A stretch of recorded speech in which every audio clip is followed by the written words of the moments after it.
Bilawal Bhutto is gone to Russia. अच्छा, बिलावल भुट्टो वही जाएगा, स्पेशल प्लेन पे जाएगा, अपने 10, 15, 20, 50 लोग लाव लश्कर जाएगा, पूरा पैसा खर्च करेगा, अपनी जेब से 1 रुपया खाली नहीं करता है। बिल्लो रानी कहते हैं इसको पाकिस्तान में, बिलावल इज कॉल्ड बिल्लो रानी। तो बिल्लो रानी गई वहां पे। अब बिल्लो रानी ने क्या करना है, वहां पे भीख मांगनी है रशियन से। मैं बता रहा हूं, इन्होंने भीख मांगनी है वहां पे। इन्होंने ये रशियंस को बोलना है कि यार जो तेल है ना, जो हम आपसे तेल लेंगे, आप ना कुछ करो यार, हमें कुछ, हमारे पास डॉलर तो है नहीं। तो रशिया ने बोला हम कोई और फ्रेंडली कंट्री का पैसा ले लेंगे। तो अब ये लोग क्या करेंगे कि चाइना से पैसा लेके या किसी और से पैसा लेके, शेखों का पैसा लेके, ये इनको युआन पकड़ा देंगे, चीन से या दिनार शिनार कहीं से जुगाड़ करके इनको पकड़ाएंगे। मैं आपको बता रहा हूं, ये अपना पैसा नहीं दे सकते पाकिस्तानी, और ये रूस से इसीलिए तेल ले रहे हैं क्योंकि अब अमेरिका ने भी बोल दिया, अमेरिका ने बोल दिया तुम ले लो यार, तुम्हें लेना है तो। वो $60 पर बैरल का तुम ध्यान रखना। तो पाकिस्तानी ने बोला बल्ले बल्ले, लेकिन इनके पास पैसा नहीं है। देखिए, अगर ये चीन का पैसा पे करते हैं, क्योंकि पाकिस्तान करेंसी जंक, पाकिस्तान की जो करेंसी है वो टिश्यू पेपर से टॉयलेट पेपर का सफर तय कर रही है। अभी वो पूरा नहीं हुआ है, लेकिन कुछ समय में कर देगी। और हो ना हो ये 300 रुपए का डॉलर पड़ जाए पाकिस्तान में। मुझे नहीं पता होगा कि नहीं होगा, लेकिन जो आसार दिख रहे हैं वो उसी तरफ जा रहा है वो।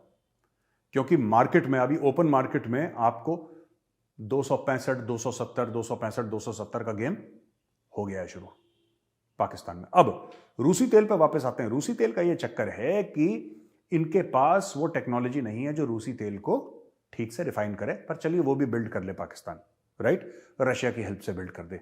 लेकिन सबसे बड़ी बात क्या है, ये पैसा कैसे देंगे? ये किसी और से लेके देंगे।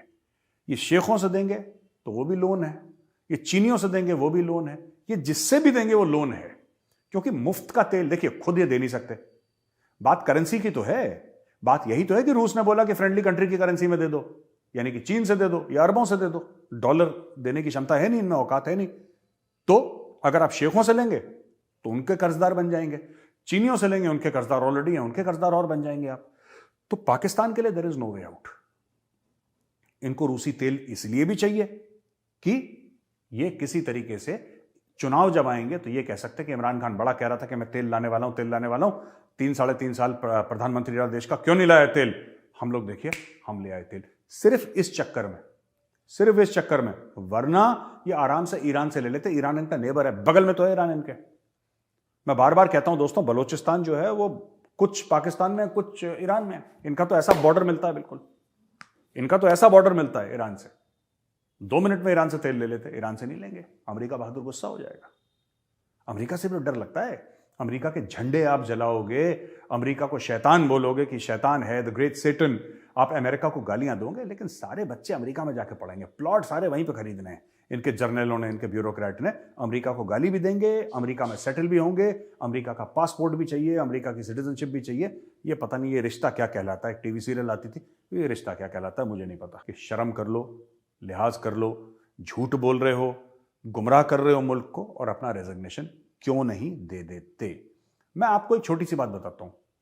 चलो, इमरान खान की कल सरकार आ जाती है पाकिस्तान में, ठीक है, और शौकत तरीन बन जाता है फाइनेंस मिनिस्टर।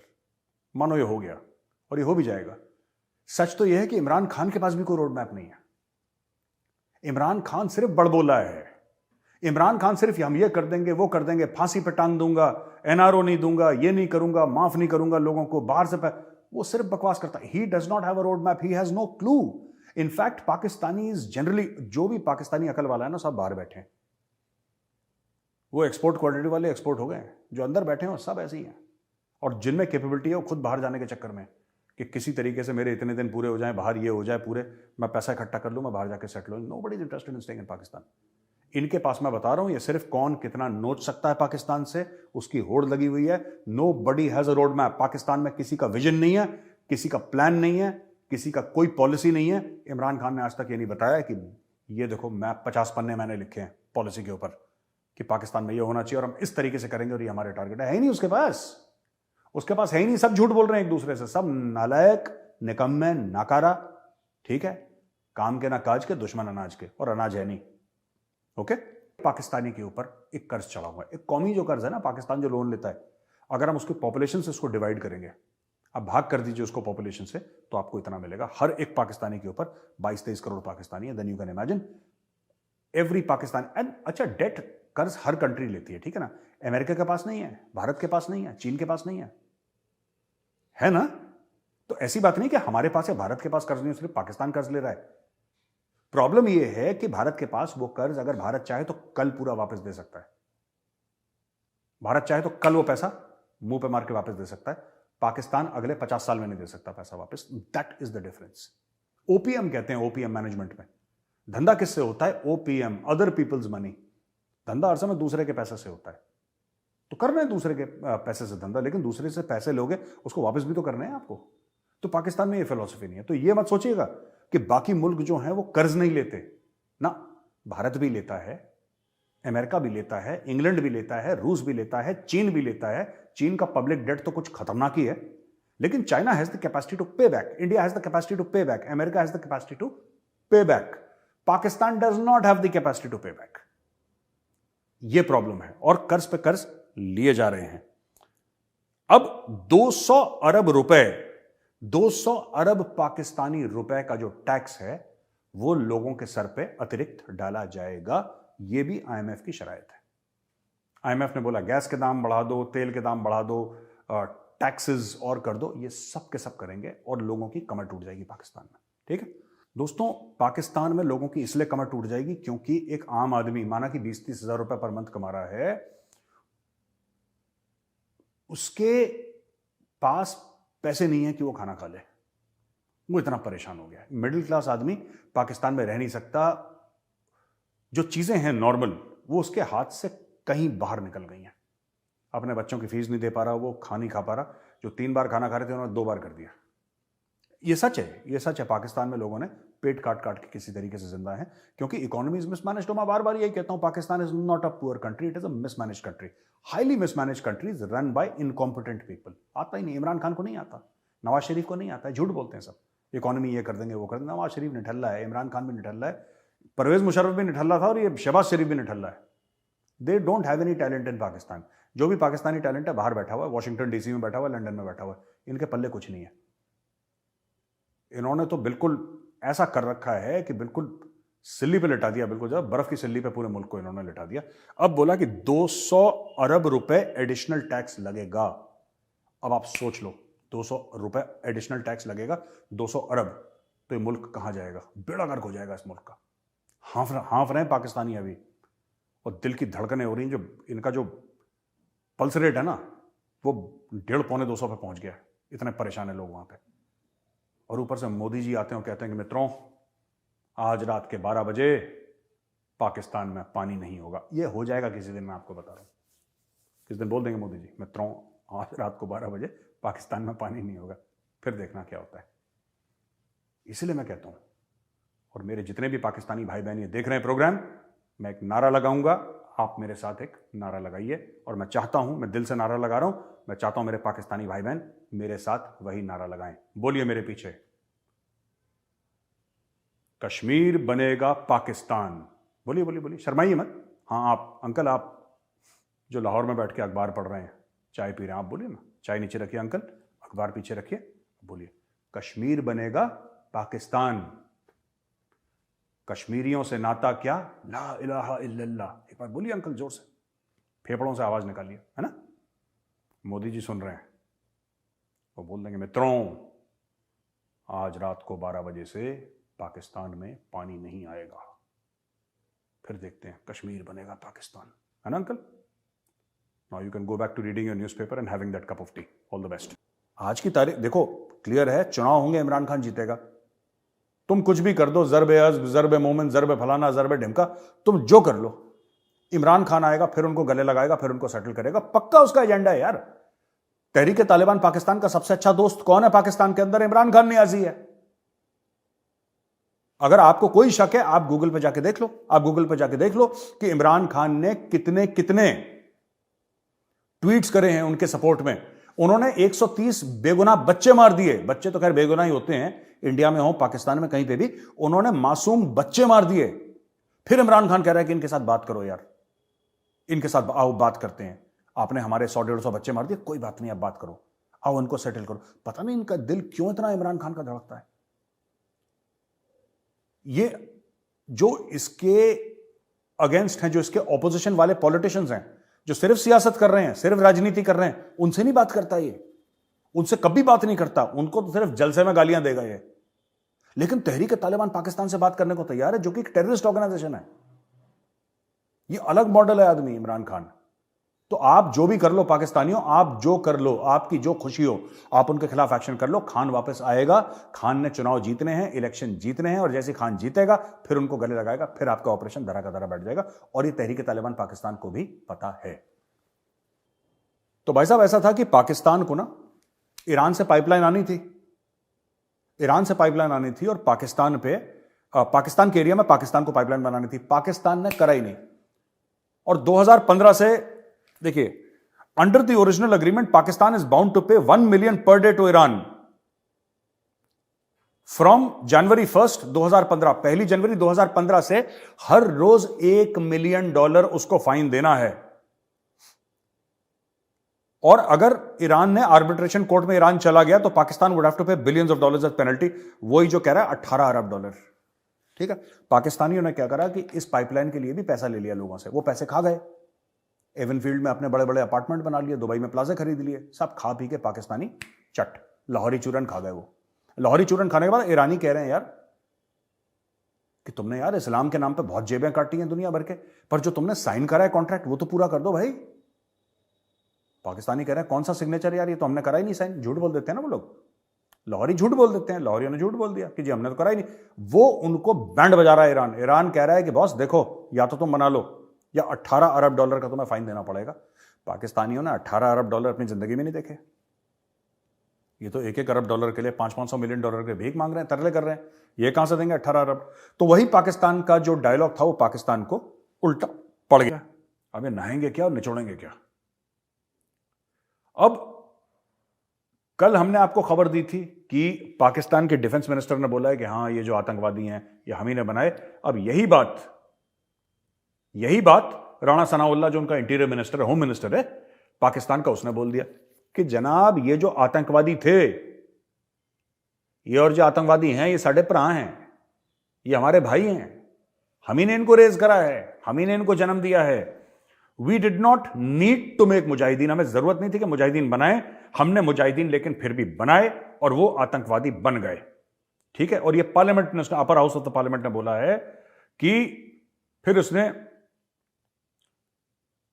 पाकिस्तान तहरीक इंसाफ के चेयरमैन इमरान खान की तरफ इशारा करते हुए बोला, इमरान खान था नहीं वहां पे क्योंकि he is now no longer holding public office, but उसने ये बोला कि जो डेथ सेंटेंसेस सर्व कर रहे थे टीटीपी वाले, है ना, जो मतलब जिसको सजाए मौत मिल चुकी थी, जो कि हार्डकोर दहशतगर्द थे जिन्होंने बच्चों को मारा है और ये सब बाजार में मस्जिदों में जिन्होंने बम फोड़े, उनको जो सजाए मौत दी गई थी, इमरान खान ने उनको भी छोड़ दिया। इमरान खान ने बोला पार्टी करो, तुम्हारा भाई प्रधानमंत्री है देश का, तुम जेल के अंदर क्या कर रहे हो, आ जाओ, come to Bani Gala, come to the prime minister's residence, let's party boys. Imran Khan ने बोला लेट्स पार्टी बॉयज, बॉयज आ गए पार्टी करने के लिए और पेशावर में कर दिया उन्होंने। ये सब इमरान खान का करा धराया है, क्योंकि पाकिस्तानी आर्मी देखो दुश्मन फौज है, लेकिन हमें अप्रिशिएट करना चाहिए जो ज़र्ब-ए-अज़्ब ऑपरेशन था, उन्होंने फिर बाद में रद्दुल फसाद भी करा था। मैं रद्दुल फसाद की बात नहीं कर रहा, ज़र्ब-ए-अज़्ब था। ज़र्ब-ए-अज़्ब में उन्होंने काफ़ी हद तक जो टेररिज्म थी उसका निपटारा कर दिया था। Pakistan was peaceful for a long time. ये जो हुआ है ना, अब पाकिस्तान में जो टेररिज्म की लहर चल रही है, इसके दो कारण हैं। एक तो जो अमेरिकन थे वो अफगानिस्तान से चले गए, ठीक है, अमेरिकन का एक वजन था वहां पे, वो जब तक थे तब तक ज्यादातर चीजें रुक रखी थी, और उसी समय इमरान खान भी प्राइम मिनिस्टर था, ठीक है, इमरान खान भी प्राइम मिनिस्टर था। तो टेररिस्ट के लिए 5 उंगली घी में और सर कढ़ाई में, ये बात हो गई दोस्तों। दो चीजें हो गई जिसकी वजह से टेररिज्म, वरना पाकिस्तानी फौज ने दीवार से लगा दिया था इन लोगों को। ये बात सच है, मैं आपको, आप पढ़िएगा ज़र्ब-ए-अज़्ब के बारे में, गुड ऑपरेशन, थोड़ा सा दाएं भी हुआ बीच में, लेकिन काफी इफेक्टिव ऑपरेशन था वो। उसके बावजूद ये लोग वापस आ गए क्योंकि इनको रीग्रुप करने का मौका मिला। इमरान खान ने बोला साढ़े पर आए, इनसे बात करो, उन्होंने बात करी, ठोक दिया। ठीक है जी, अब वीडियो नहीं दिखाएंगे ये, इसमें कॉपीराइट के इश्यूज हैं। आप वीडियो का एक स्क्रीन ग्रैब देखिए और ये वीडियो की आवाज सुनिए पीछे। ये तो ना मालूम है, ये हमें मालूम है, ये तो ना मालूम है, ये हमें मालूम है। तकबीर, अल्लाहू अकबर। सुना आपने दोस्तों, ये जो नामालूम हैं ये हमें मालूम है। ये कौन है लोग? ये हमने कल भी डिस्कस करा था, लेकिन अब एक नया एंगल आया है पेशावर के ब्लास्ट पे। ये पेशावर पुलिस है जो प्रोटेस्ट कर रही है। नामालूम कौन है? नामालूम अफराद कौन है पाकिस्तान में? नामालूम अफराद जिनके बारे में, वो लोग जिनके बारे में पता नहीं, उनकी आइडेंटिटी, उनकी शनाख्त, उनकी पहचान ही नहीं है, वो नामालूम है। ये अक्सर कहा जाता है आईएसआई को या ऐसे कोई सीक्रेट इदारे, सीक्रेट ऑर्गेनाइजेशन होती है जिनके बारे में कहा जाता है कि ये जो नामालूम है, ये कह रहे हैं कि ये हमें मालूम है। यानी कि आप एक बात सोचिए, और यही बात मैं लगातार कह रहा हूं कि किस तरीके से ऐसे हो सकता है कि पुलिस लाइन है, पुलिस लाइन के अंदर थाने के थ्रू आपको जाना है, और जो मस्जिद है वहां पे पुलिस वाले आते हैं और टॉप सिक्योरिटी की जगह है वो। ये नॉर्मल नहीं है जैसे आप इंडिया में होता है कि, क्योंकि इंडिया में ये सब चीजें होती नहीं टचवुड, बट पाकिस्तान में वहां पे टॉप सिक्योरिटी है, कितने 100 लोग लगे हैं यहां पे, चेकिंग करो, ये करो, वो करो। और एक बंदा आता है, कहते हैं पुलिस यूनिफॉर्म में आया। अरे पुलिस यूनिफॉर्म में बेल्ट होती है, बूट होते हैं, आप 15, 20, 25 किलो, 30 किलो का आरडीएक्स कैसे ऐसे लगा के आ सकते हैं? It is not possible. और अब यह कहा जा रहा है कि वो जो बंदा है वो पुलिस की गाड़ी में आया था, वो पुलिस की वर्दी पहन के आया था, और पुलिस के एरिया के अंदर से आया था, बाहर से नहीं आया था। अब मैं आपसे पूछता हूं कि ये कैसे हो सकता है? हाउ इज इट पॉसिबल यार? हाउ इज इट पॉसिबल कि पुलिस की गाड़ी भी ले आया, पुलिस की वर्दी भी ले आया, और किसी को पता भी नहीं लगा? और इतने, अगर आप चेकिंग ना करें फिर ऐसी बात हो जाए, मुझे समझ में बात आती है, आई कैन अंडरस्टैंड, लेकिन वहां पे तो 5-5 जगह चेकिंग होती है। इसीलिए ये लोग कह रहे हैं कि साहब आप हमें मरवा रहे हो। ये खैबर पख्तूनख्वा के पुलिस वाले कह रहे हैं, ये अपनी सरकार से कह रहे हैं आप हमें मरवा रहे हो, आपकी फौज जो है हमें मरवा रही है, आईएसआई में मरवा रही है। और क्यों मरवा रही है मैं आपको बताता हूं। ये इसलिए मरवा रही है क्योंकि ये लोग इस वक्त नहीं चाहते कि खैबर पख्तूनख्वा में इलेक्शन हो, क्योंकि इनको पता अगर इलेक्शन होगा तो ये लोग हार जाएंगे, इमरान खान जीत जाएगा। इसीलिए ये बात चल रही है कि किसी तरीके से ऐसा माहौल कर दो कि साहब यहां पे तो लोग मर रहे हैं 100-100 की तादाद पे, यहां पे इलेक्शन हो ही नहीं सकता, कैसे कर लोगे यार? किस तरीके से आप इलेक्शन कर लोगे? ये एक माहौल बनाया जा रहा है, ठीक है? ये पुलिस वाले कह रहे हैं, मैं नहीं कह रहा। ये पुलिस वाले कह रहे हैं कि जो ये नामालूम है ये हमें मालूम है, we know who is responsible for this. कई कई बातें हुई, कई कई कॉन्स्पिरेसी थ्योरीज पाकिस्तान में हुई कि एक्चुअली ये सुसाइड बॉम्बर नहीं था, ड्रोन अटैक था, ये सब दुनिया भर की बातें, लेकिन इसके बारे में हमारे पास कोई प्रूफ नहीं है। आज की तारीख में तो हमें मानना पड़ेगा कि सुसाइड बॉम्बर है, लेकिन ये अंदर से कैसे आया? ऐसी जगह जहां पे टॉप सिक्योरिटी, किस तरीके से इसने पार कर दिया?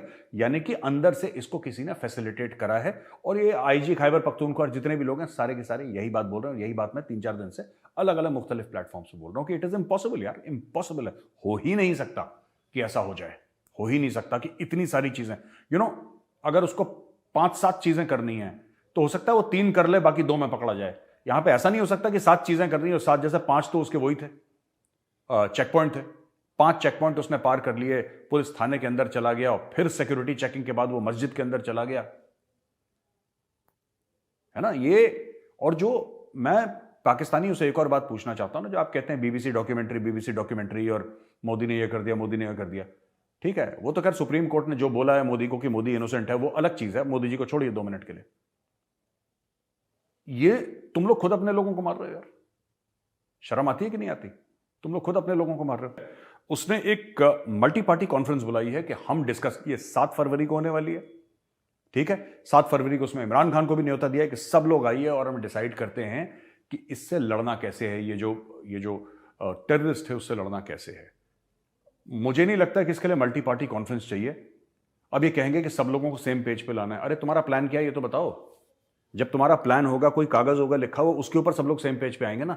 ये कहते हैं नहीं, सबसे पहले सेम पेज पे आ जाओ, फिर कागज बाद में लिखते रहेंगे, इसीलिए इनके सारे प्लान फेल होते हैं। देखो, जब तक पाकिस्तान ये नहीं कहेगा कि सारे दहशतगर्द गलत हैं, सारे बुरे हैं, सब पे एक्शन चाहिए, राइट? इनको ये विश्वास नहीं होता था। मैं इनको कई सालों से कह रहा हूं कि ये तहरीक तालिबान पाकिस्तान और अफगान तालिबान एक हैं। ये अगर क्या मेजर साहब झूठी बातें, अपने मनगढ़ंत बातें, फलाना ये वो ढिमका। अब यही लोग यही बात कह रहे हैं कि हाँ वो भी एक है, ये भी एक है, सब पीछे है। मैं आपको एक और चीज बताता हूं पाकिस्तानियों, ये जो हाफिज सईद है ना, ठीक है, आपके आईएसआई ने इसको जन्माया, आपके आईएसआई ने इसको पैदा करा, राइट? लेकिन जो तालिबान है ना, वो भी आपके आईएसआई ने पैदा करे थे, वही लोग आपको ठोक रहे हैं। ये हाफिज सईद भी आपको ठोकेगा एक दिन। आप तो इसकी खुशियां मना रहे हो ना कि भारत में खून बहाता है ये अब आपका खून बहाएगा, क्योंकि भारत में नहीं बहा सकता, क्योंकि आपने एक जहरीले सांप को तैयार कर दिया। वो ठीक है, आपने उसको जेल किया है, वो 5 स्टार होटल है, लेकिन यही बंदा आपके पीछे पड़ेगा, आपको अच्छा लगे या बुरा लगे। अगर आप चाहते हो ना तो ये सब कॉन्फ्रेंस मीटिंग ये सब छोड़ो, सबसे पहले लोगों के बीच में जाओ, पाकिस्तानी आवाम के बीच में, और बोलो कि जो कश्मीर में चल रहा है वो जिहाद नहीं है, वो टेररिज्म है। हिम्मत है बोलने की? जो कश्मीर में चल रहा है वो टेररिज्म है। जो फिलिस्तीन में कर रहे हैं, जो फिलिस्तीनी इजरायलियों को जाके अंदर मार रहे हैं और सुसाइड अटैक्स कर रहे हैं, वो दहशतगर्द है। आप जब तक अपनी दहशतगर्दी का डेफिनेशन नहीं बदलोगे ना पाकिस्तानियों, तब तक ये पेशावर रिपीट होता रहेगा। Unfortunately, I am sorry to say, ये रिपीट होता रहेगा, क्योंकि आपके दिमाग में कुछ दहशतगर्द हीरो हैं और कुछ बुरे हैं। और ये जो है जिन्होंने पाकिस्तानियों को मारा, ये तो बुरे हैं, जाहिर सी बात है। और जो हिंदुस्तानियों को मार रहे हैं, राइट, आपका वो नहीं था, वो जो अभी जेल में डब्बू, क्या नाम है उसका, फवाद चौधरी, जिसको अभी पकड़ के जुडिशियल कस्टडी में ले रखा है, वो क्या कहता है, उसने फ्लोर ऑफ द पार्लियामेंट में बोला था, on the floor of the Pakistani parliament he said कि मैं इमरान खान को पुलवामा के लिए कांग्रेचुलेट करता हूं। पुलवामा, जहां पे 40 हमारे सीआरपीएफ के भाई वीरगति को प्राप्त हो गए, एक सुसाइड अटैक था, एक टेररिस्ट वाकया था, उसके लिए वो इमरान खान को कांग्रेचुलेट कर रहा है कि मैं पुलवामा के लिए कांग्रेचुलेट करता हूं इनको। आप समझ रहे हैं बात? आपके दिलों में दहशतगर्दी है पाकिस्तानी भाइयों बहनों, आपके जहन में दहशतगर्दी है। आपको लगता है कि हिंदू मर गया, यहूदी मर गया, अच्छा हुआ, हम सब परचम लहराएंगे इंशाल्लाह। ये सब जो पिक्चर आपके दिमाग में चलती है ना, ये साद रिजवी जो है, वो तहरीक लब्बैक जो है, लब्बैक या रसूल अल्लाह जिनका नारा है, ये लोग एक बहुत बड़ी रिलीजियस जमात है, एक बहुत बड़ी, जिसको कहते हैं धार्मिक जमात है, एक गिरोह है बहुत बड़ा। और ये गिरोह ही है जैसे डाकुओं का गिरोह होता है, ये पूरे मुल्क को जब मन चाहे ब्लैकमेल कर लेते हैं, जब मन चाहे, और इनको बनाया भी पाकिस्तानी फौज ने। पाकिस्तानी फौज ने क्यों बनाया कि अगर कोई डेमोक्रेटिकली इलेक्टेड लीडर जैसे नवाज शरीफ वगैरह कोई अपनी औकात से आगे बढ़े ना, तो लबैक वालों को इनके पीछे छोड़ दो। क्योंकि कुरान शरीफ के खिलाफ कुछ बोला है किसी ने, कोई धर्म की बात में लपेटे में लेके। ये जो साद रिजवी है, ये खादिम हुसैन रिजवी का बेटा है, इसका बाप भी ऐसी था, इसका बाप भी ऐसी था, जुनूनी एकदम, बिल्कुल पागल किस्म का आदमी ना, कि ये कर दो, वो कर दो, और इसको मार दो, इसको आग लगा दो। अब इसने, साद रिजवी ने क्या कहा है, ये जरा आप देखिए, ऑडियो है और ये साद रिजवी की फोटो, जरा देखिए, फिर मैं आपको एक्सप्लेन करता हूं। तुम दुनिया में सदर को लेके, वजीर आजम को लेके, अपनी तमाम काबीना को लेके जहाज भर के पाकिस्तान की इकोनॉमी बचाने के लिए चीफ ऑफ आर्मी स्टाफ को भी आगे लगाकर दुनिया में जाकर हर एक के दरवाजे पर भीख मांग रहे हो। कोई तुम्हें देता है, कोई तुम्हें नहीं देता, कोई अपनी शराइत मनवाता है। क्यों जा रहे हो? कहा जी मुल्क की इकोनॉमी खतरे में है, हम मुल्क की मैशत बचाने के लिए जा रहे हैं। मैंने कहा इधर आओ, तुम कहते हो पाकिस्तान की रोडों पे निकलने से कुछ नहीं होता, एक बार बाहर निकलो, कुरान को दाएं हाथ में उठाओ और एटम बम वाले बक्से को बाएं हाथ में उठाओ और पूरी काबीना भर के स्वीडन ले जाओ और जाकर कहो कि हम कुरान के तहफ्फुज़ के लिए आए हैं। सारी कायनात की नेमतें अगर तुम्हारे पांव में ना आ गई तो हमारा नाम बदल के रख देना।